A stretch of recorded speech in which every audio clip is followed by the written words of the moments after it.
akap. At out of 20 Kasi yung big sticker ko. 13 billion pala Kasi big sticker ko.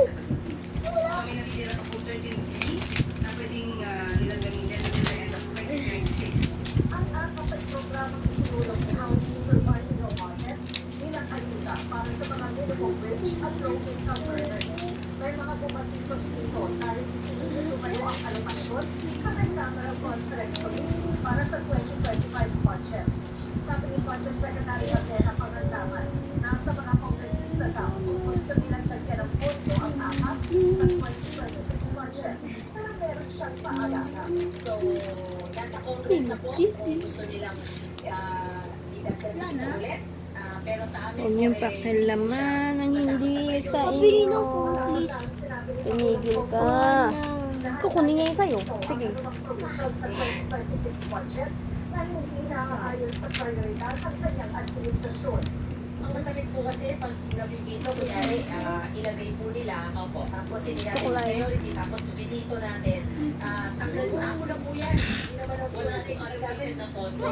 Sayang, sa kababa na po yung level Sino ng yan? budget natin. Sana nilagay na lang po natin sa Sino? Who's this? programa na sa tingin natin. Mas Sino yan?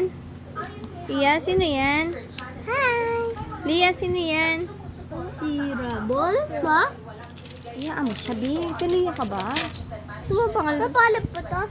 Marshall yan. Marshall, Chase, Rabol. Sumos ka eh. ang mga tinutulungan ng AKAP. Dahil walang bahay ang akap, mahirap siya. Ay, Jake ba? Ba't mo pa si Jake? Iyaan mo siya.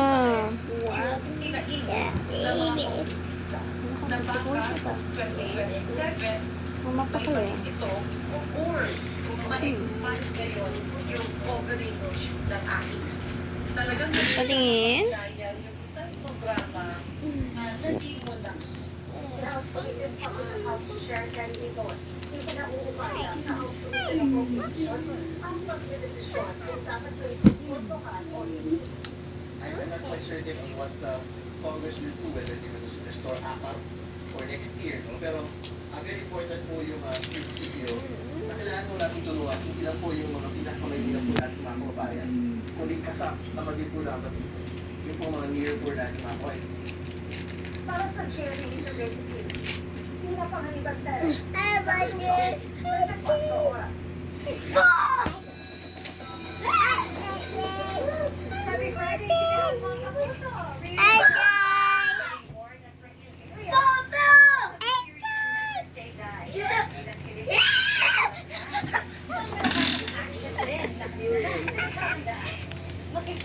Si Marshall. Back to her regular grind si Jillian Ward sa unang taping day ng Kapuso action drama series na Never Say Die. Na-miss daw ng star of the new gen ang bills ng set, kaya excited siyang pupasok sa workday. Iba po talaga yung energy kapag nasa set. Wala, hindi ko ma-explain na parang makikita ng mga katrabaho mo, tapos parang everybody's doing their best. Parang ang sarap sa feeling, parang super nakaka-energize yung vibe. Reunited si Jillian Ano sa yung kanyang kumpleto yan sa'yo, ah? Rasa kayo, Rasa kayo, Rabol. Ang dami niya rabol, oh. Sabi dyan. Huwag mo pa kalami, magkaaway kayo dyan. sa Never Say Die, si pambansang Ginoong David Icamo. Dito mo to. Dagan si Jillian bilang anak ng isang sis at magbabanggaan ang mundo nila ng investigative journalist. Nagagampanan naman ni David. This is strawberry. Makikigulo pa ang karakter ni Rahil na isang gadget expert. Sobrang masaya ako na nakawork ulit si Jill.